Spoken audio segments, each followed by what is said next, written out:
I am standing in elf country today. And you know what's interesting? I've known all day that we were going to shoot this video, and I've been working on other things in and out of the building, and it's cold outside. And I've noticed every time I've taken my coat off, I've left my muffler on. And I finally realized why. To come to elf country, you have to have a muffler because the elves, at least 90% of them, always wear their mufflers, even in the summer. So I guess that's why I still have it on. And we have some major changes coming up for elf country. Right now we have 8 displays here in the Heritage Center, and 4 of them explore the 4 seasons using the Simpich elves. And in 2009, when I set this exhibit up, I started with winter, and I placed a lot of the real Christmassy elves in the winter scene with the red and the green, with an original elf house. The elf houses were made for many years. My brother Reg got that started, and so that's one of the very, very old elf houses. And then next we moved to spring, and for that we have another elf house and a cobbler shop. And so I used spring flowers and an assortment of elves and did a display for that one. Now moving on to summer, we have a Laterncan tea house and a little stream running through, and notice they are all wearing their mufflers in the dead of summer. And then for the fall, we have old moss cavern tours and used a lot of fall colors and leaves for the elves getting ready to take a tour of his special tourist attraction there.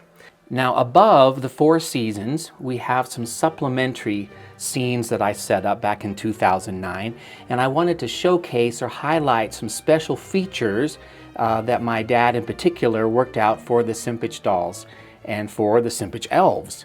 And right here is the very first Simpich elf. My dad did the head, and my mother worked out the costume. I love the soft, large black shoes that he's wearing, and notice he's just standing there.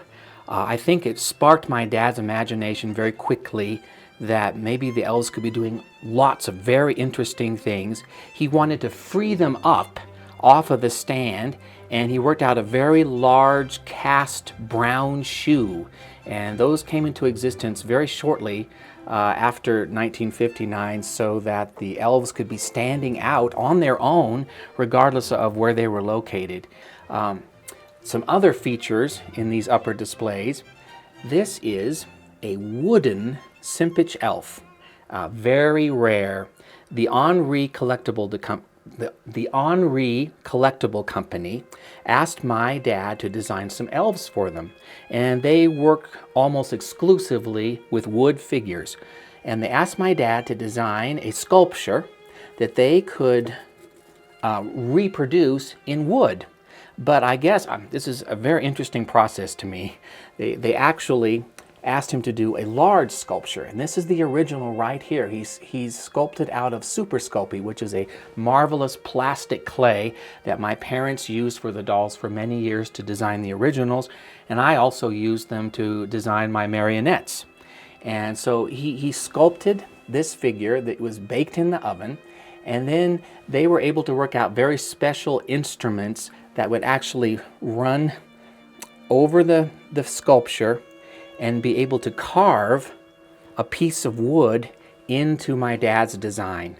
And so each one of the Henri figures were carved out of wood, not hand carved, machine carved, but nonetheless made out of wood. And these were produced in very, very limited numbers during the 1990s and then hand painted. And that process was done in Europe and maybe a few places here in the United States, but again, very, very exclusive. A few other features we have in these upper cases, along with my dad's very large elf sculptures, is a Christmas card. And my parents designed this, well, it's got to be about it has to be before 1961, because I'm not on the list of Simpiches there on the card, but they did these as block prints. And it was a really fun thing that my parents did almost every year to design a special Christmas card. And this one features the Simpich elves. Now, one other feature in these upper cases are these mushrooms. And years ago, when the doll business was in our home, my parents had a showcase, just one showcase in our basement that would display the dolls. And my dad hand painted the backdrops or the backgrounds for the dolls. And he painted this wonderful mushroom toadstool scene. And that was there for years while I was growing up.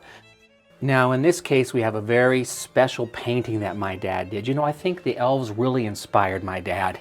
And he just decided one day he wanted to paint the elves. And he did this wonderful oil painting where the elves are playing chess. And after he completed that painting, a lot of people wanted it, so they did prints. And they did limited edition prints. And I would say for maybe 10 years, they had that painting available for people. They had that painting available for people in print form. I also wanted to show you something very special that we had in the upper case, and this is Sparky. And Sparky is a very, very special elf in that he was made after the fires that hit Old Colorado City and threatened this building, not once but twice. We had two very serious fires that came very close to burning this building down. And shortly after that, they thought, we've got to do something to say thank you to the fire department and to our Heavenly Father for not allowing the Simpich building to be burned down. So they designed Sparky the Elf. And he's been a very, very popular elf, and actually not produced in great numbers.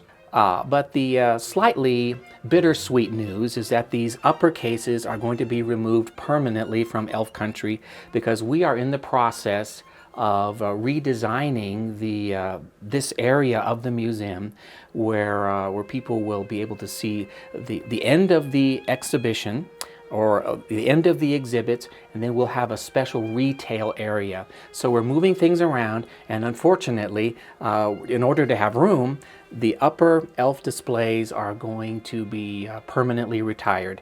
So I wanted to share some of these special features with you before it's taken apart. Of course, we will save these original sculptures that my dad did. They're special treasures and very, very unique in that they're so large, yet they made some very, very tiny sculptures. Actually, there were Henris that were about this tall.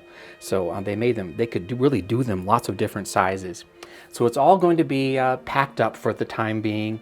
And we plan to do many more videos exploring Elf Country and the different elves. And it's pretty special that we do have the very first one. I'm so thankful that my parents kept this one in their collection.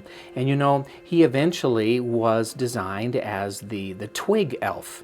The same head was used, and he was given a special staff he held in his hand, and that elf was produced for many, many years, and some of you may have the twig elf in your collection. Well, that was the very first Simpich head. So we hope you'll come and visit the new Simpich Heritage Center. We're doing all kinds of exciting things here. And if you do want to come and see the elf displays, you might want to bring your muffler because, like I said, if you're an elf, you wear your muffler year-round.